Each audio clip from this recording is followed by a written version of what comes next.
this tournament, and it has been a great tournament up to this point. And I'd, of course, like to thank every last one of you for coming to watch it, and I really hope you've enjoyed it so far. Big shout out, especially, of course, the Europeans that somehow are still watching this. The ones that are watching the rebroadcast, you're awesome. The ones that are watching the main broadcast, you're insane. But I like you anyway, and you can stay. And I really hope that you enjoy the grand finals, because that's what's coming next, folks. This is it. This is what it all came down to. Flash versus Hero in a best-of-7 grand finals in the Sandisk SHOUTcraft Invitational. We're going to take a break. When we come back, that's exactly what we're going to bring you. Do not go anywhere. Hi, my name's John Bain, and it's my pleasure to thank Sandisk for bringing us top-notch StarCraft 2 entertainment at the Sandisk SHOUTcraft Invitational. When I'm not casting StarCraft 2, it's my job to critique PC games, and to do that, I need the best hardware. One of the best upgrades that you can get for your PC gaming experience is a solid-state drive, so I'd like to encourage you to check out the Sandisk Extreme Pro SSD. It's engineered for super-fast read and write speeds and consistent high performance 24/7. What does that mean for your games? Faster load times, faster boot times, faster install times. Less downtime, more game time. Plus, they're easy to install, run cool, and are both virtually silent and energy efficient. If you're worried about reliability, no need. Sandisk backs it all up with a 10-year warranty. Game without limits when you step up to the consistent high performance of Sandisk Extreme Pro.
Ladies and gentlemen, it's here.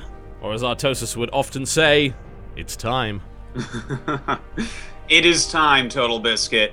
It is time for a best-of-7 finals between the greatest gamer who has ever lived, Flash, and Hero from Sejantis, one of the big fan favorites in the world, one of the best Protosses there are. This is just happiness. It's the best way to describe this. This is happiness. Guys, get out there, spread the word, get on Reddit, Team Liquid, Twitter, Facebook, whatever you have, and let people know this is about to happen. And please do, because they will... Sorry, I'm just getting a message from someone randomly here. With a Korean name. Never mind. Anyway, yes, please do talk about this on Twitter. @Sandisk is, of course, the sponsor of this tournament. I'm sure they would like to know your thoughts. And, of course, #Sandisk is what we're currently using for discussion. So if you put #Sandisk in your message, that means your message goes in with all the other messages, and you get to read what the audience is saying right now. So please do let people know, because this is literally esports history.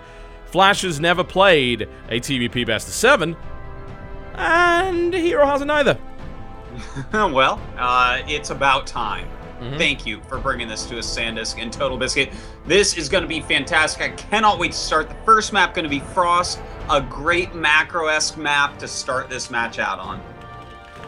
Yeah, it's going to be good. It's going to be good. All right, they confirm ready. Crank was obviously confused, but he is.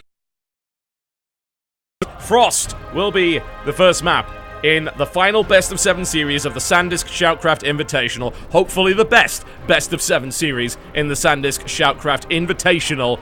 A TVP for the ages with a lot of money on the line. Alright, I am just so pumped about this. I have no idea who's going to end up winning. That last series kind of crazy. Didn't go the way I thought it would. So I'm not even going to hazard a guess as to how this one's going to go. Probably for the best. Let's just... experience it. Yes. It's gonna happen, folks. Here it is. First map in this best of 7 grand finals. With a lot of money on the line. $7,000 in total will be split between these two players. As to who gets the lion's share of it, well, that's entirely up to them. To the northeast position. In the red trunks, playing Terran. The ultimate weapon. KT Rolster's Flash. And his opponent, in the bottom right of our map, Sejantis' real ace, is none other than Hero. Smiling assassin. Will he be smiling after this, is the question, when he walks away with $4,500, or will, of course, he be sent packing by God himself? Now, talking about being sent packing by God himself, the stats are not in Hero's favor in this match. Really? No, they are not. Turns out, the last time, and the only time, that Hero actually beat Flash in a televised competitive match was actually on day 1 of the Sandisk SHOUTcraft Invitational. That was it. Oh, really? Yeah. That one game. That one game. He's never beaten him in Pro League. Map. Yeah, be fair, it was on this map. He's never beaten him in Pro League, and I was very surprised by that. But I looked at a Ligalac, and it's like 6-1 in favor of Flash. Wow. That's actually like very, very surprising to me. I wasn't expecting it. Yeah. You know, I did see their very recent match in Pro League on King Sejong Station, and Hero had a big lead and really looked like he was going to take it home, and then kind of suicided up Flash's ramp, and probably still should have won, but it was Flash, so Flash took it. Yeah. So, you know, obviously close games, but the fact that Flash has such a record against him is quite shocking. It is. But, of course, we should not necessarily put too much importance on stats for best of 1 Pro League matches, because they don't really mean that much. I think the best of 3 that they played in the group stage was far more telling. Yeah, I would say so. And that did end up 2-1 for Flash. It did. The one loss, as we were saying, was on this map against a Nexus First. And this game, to kind of hedge his bets against a Nexus First, Flash has gone for Command Center First. So we already see a few mind games, but of course, Hero, he's going Nexus First anyways. Well, we're certainly not going to see any attacking for a while. That's pretty much guaranteed at this point. The CC and the Nexus, we could start off with a really great macro game, which I'm definitely not going to complain about. Oh, certainly not. I'm actually really excited to see this because that was the game where we're like, wow, Hero just played perfectly. There was nothing Flash could do. And the fact that Flash has opened on this map with a command center first instead of a Reaper opening shows a big nod towards the fact that he knows that there was nothing that he could really do, that Hero would just play perfectly. So he's kind of made it so that Hero doesn't just get a free win. Well, it's of course not free, but you know, if Hero can play a perfect game like that, that's, ooh, my God, what are we seeing here? Flash, what are you doing? He's so brilliant. Oh my God, he's so brilliant. This is, like, think about this, right? You're going command center first, your opponent's going Nexus first. To beat something that's greedy, the best way to beat it is to be a little bit more greedy. And the way that he's choosing to be a little bit more greedy with this third command down in the bottom left, the odds of Hero scouting that anytime soon, almost none.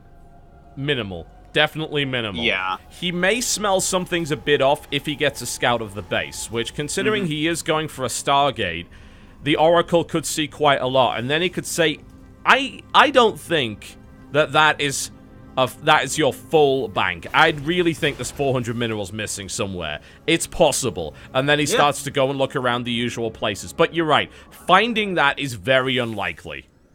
Yeah, you really have to be on top of your game to figure out that 400 minerals are missing from a command center first build like this when you went Nexus first, because these builds don't line up very often. But, Flash, you know, on top... got into the base, which is really surprising. He's not going to see the Stargate. He does see a Robo, though. Yeah, well, you know, seeing that Robo, I guess that's good, but he sees the timing of it that's not done yet, so he might be able to infer, just as this Oracle may be able to infer there's a missing command center, that an Oracle could be coming. Yeah, he may be able to guess that. Thankfully, he did go for the double kind of raw barracks into another barracks, which gives him enough Marines to fend the Oracle off, but as we've seen, Stim is very late, so... Flash is going for a 4th CC. I'm pretty sure this is designed as a fake to be seen. To hide the fact that Ninja Expo exists. But Flash is taking damage in his main mineral line here. The Oracle's being driven away. The airspace is not very good, of course, but Oracles are really damn fast. And this is good surgical precision here from Hero. Look at that. 7 kills. Jeez, 8 9, and he's out of there. Oh my God, that was such a good Oracle. And right now, 35 SCVs to 50. You know, Flash took an early advantage by hiding this command center in the bottom left, but Hero just gave himself the lead off of just great Oracle micro. Yeah, he did. He really did. And I think after that, Flash actually must complete this command center. We don't even know if it was a fake in the first place, but I mean, it seemed like it was. Like, why would you need a 4th against a 2-base Protoss that's now just started his 3rd base? But this is going to be interesting because Hero now thinks that the 3rd command center is about to finish, and of course he managed to delay it. So Hero's going to be feeling pretty good right now.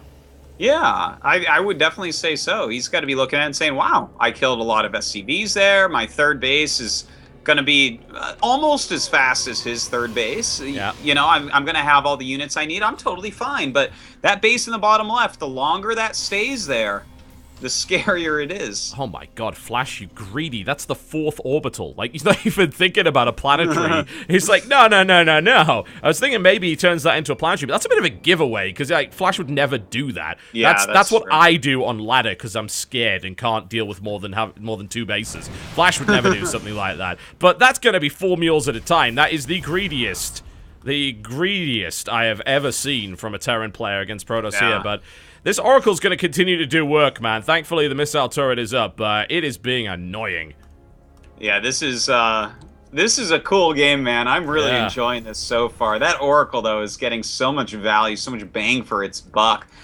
Flash has to be a little bit frustrated about that, but I feel like Hero might just get caught off guard when he walks across the map thinking that he should be ahead, and then it's like, Flash, really? How do you have this much money?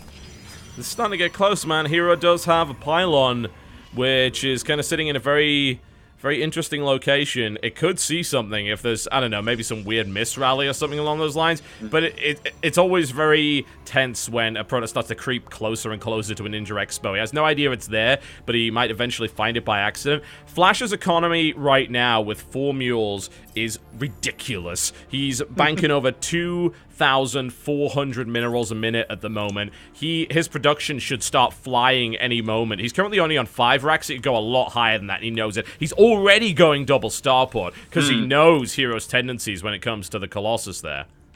Yeah, he's going to have just an insane maxed out army really, really quickly here with tons of Vikings, tons of Medivacs, Marines, Marauders to boot, just everything all over the place. So, going to be tough, but Hero is really good in situations like this as well. He's extremely good at his defense. He does have his double eBays up, or rather, sorry, his double forges up to fight the double eBay. So, he's going to be all right. It's going to be very hard to break him still. Yeah, well, and Flash doesn't have a crazy army out in the front here, and actually, I think kind of needs to leave. Definitely needs to leave, because he's going to lose Medivacs if he doesn't. Those Blinkstalkers are going to harass this all the way home, and that's a 3 Colossus push. Obviously, there's going to be a lot of units coming out here, but Flash's production kind of wasn't quite there yet. So, even though he's pulling in a lot of money, he was struggling to kind of spend it all, and now his army's being picked apart piecemeal on the way back, and has overstimmed. Seriously overstimmed. Yeah, that was quite a nice little chase sequence there from Hero to be able to pick off so much and force so many stims. And, ooh, a nice tag from that Oracle, but does get taken down, finally. Yeah, it was going to happen. I mean, it couldn't harass the mineral lines anymore because of the missile turret, so it might as well get a little bit of an eye on it. The Medivac count concerns me greatly. And, of course, this revelation, it's like Flash almost, like, is saying to Hero here, it's like, look at how many Vikings I got. Like, he took his 1 Viking. He could have actually moved that 1 Viking away, but he chose not to, which makes me feel that was deliberate. He is saying, come at me. I know you can't. I have too much.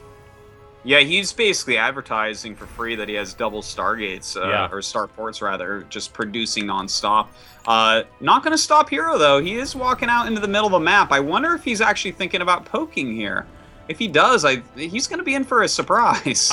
I mean, I can't even say that that's a surprise. I mean, he knows the Vikings are there. It seems suicidal to do that, especially with the airspace on this map. Vikings can easily flank from the right in that position, and they will kill Colossus really fast. It almost seems like he's baiting in some way. But you think he wants Flash to come out and fight him here? Yeah, I think maybe. But it also could be to defend this 4th that he's putting down here. And he wants to posture on the map and just be scary, just puff out his chest a little bit to make sure that Flash doesn't go and attack him. Yeah, you know what? That's a really good point. I think that might be right straight on to what's happening here. By standing out in the middle, he kind of keeps Flash on the defense.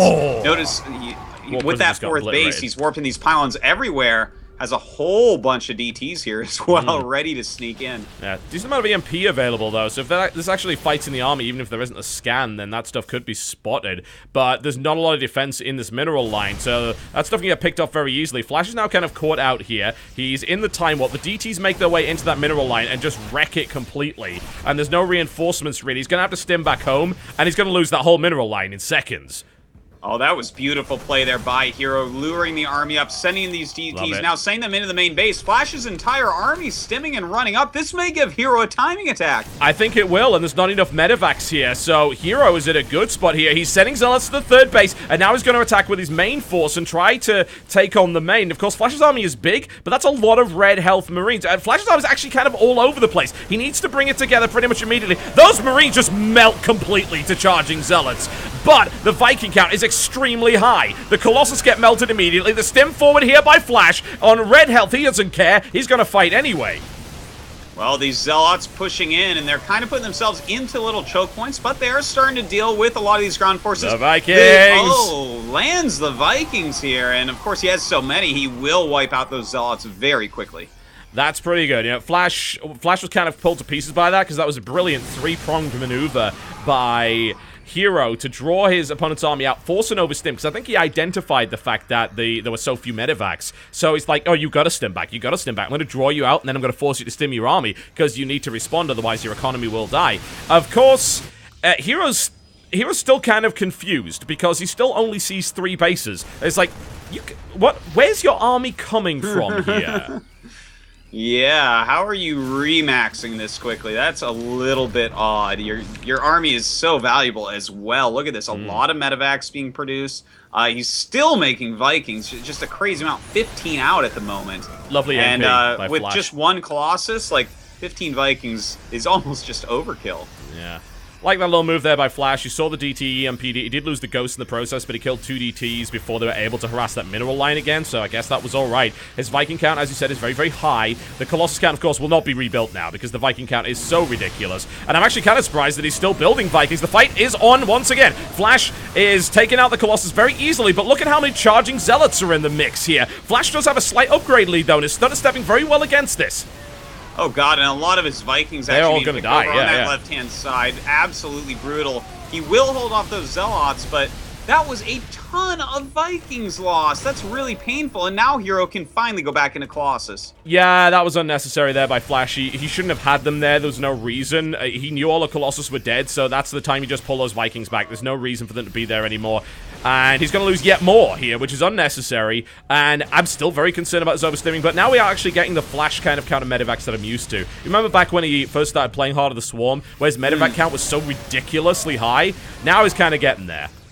Yeah, Flash is known for wanting to have 10-plus medevacs in this matchup. It's crazy to see, but really works out well for him. And as he does get up to those numbers and stays maxed out against a confused Hero, he is gaining more and more of an edge. Confused Hero indeed. Hero is saying to himself, this is impossible. I don't care how good your macro is. You're on 3 bases. There's no way your army could possibly be this big. And there's no way you could possibly have those upgrades. But a flank comes in from the side here. And we've got the fight going on once again. The Colossus taken out. But Flash with a huge amount of units. He's going to kite these Zealots very effectively. He's going to break through that. And then I think he can stim forward, surge forward, and try and smash this. 1 Immortal falls. 2nd Immortal falls. So many Marauders. Hero's army melts. Hero blinking back, trying to get away right now while he warps in some more units. He has to be just scratching his head right now. How did you do it? How is he doing this? How did you do it? They're on red health. But I think this warp-in may very well be enough to clean this up. The reinforcements are not really streaming across. He might actually have to lift up and go, but his medevacs have been torn from the sky. I love the target fire there from Hero, realizing, hey, you know, these are on red. I know you need this, but I'm still very concerned about Hero's ability to stay in the game. A 5th base is now established here for Flash versus the 4-base Hero. Hero's still on 70 probes, though, so he's certainly not out of this yet. Yeah, he's still fighting. He's still making more Colossi. He has a couple out. He's not about to die right this second, but as Flash is going to hit another max, that's just like, I mean, I'll be very surprised if Hero doesn't hop into the replay after this and be like, I wouldn't blame him. What the hell? What is going on here? How did you do it? And he still hasn't spotted it. Wow, I think he might now. Is Flash Flash is going to be doing this on purpose. Like, look at where this SCV is, right in front of that pylon. He's almost mined out there. It's almost like he's taunting Hero with that SCV. Well, if Hero tries to send his army to the bottom left, that's going to be all Flash needs to roll over his new base. But I think Hero has to stay at home. He's way down in supply, down by over 30 at the moment, despite having a really solid economy all game long. Yeah. A really tough situation here for Hero. How does he walk out and attack ever? With great difficulty. I mean, his upgrades are good, and he is starting to work on the shield upgrade as well, which is obviously not the best thing against Terran, especially against L11 Ghost Terran. It's actually going to be 12 Ghosts. My god, the Ghost count for Flash is getting crazy here. The Viking count is very, very low, but even with that amount of Ghosts and a good amount of Marauders, it almost doesn't matter. Well, you know, that's the super late game of TVP. That's what I really like to see top-end Terrans go for. A lot of Vikings, a lot of Ghosts. Just pick apart all their splash units and then win through your micro. And that's looks like what he wants to try to do. But Hero has a lot of gateways right now. Yeah, he can reinforce really quickly. And sometimes if you kind of overmake the tech units, huge swaths of Zealots can be warped in and help to run over those units that maybe aren't as good head-to-head against gateway units. Charging Zealots with 3-3 are ridiculously cost-effective and very easy to bring into the fight, you know? And you don't really have to do much with them either. You just point them in the general direction of the enemy, and they just start screaming like madmen and slashing their swords, and really things just come to pieces. They're torn apart, so they're a great unit to have. They don't require a lot of brains. No, they certainly do not.